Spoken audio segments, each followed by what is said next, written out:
Five rooms with tenants. That area is 756.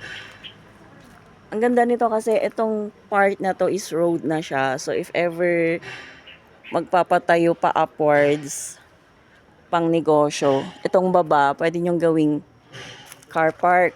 If ever ano ba yun?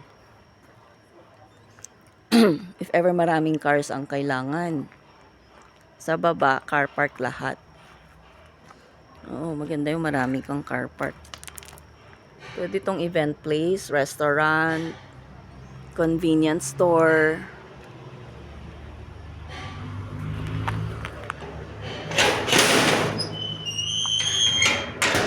Ayan. Ayan o. Road doon. Tapos, road din dyan. So, yung contour ng lote is L-shape. So, both the length and the width is nakaharap sa road. Ayan, ang laki ng vacant space. 756 square meter lahat.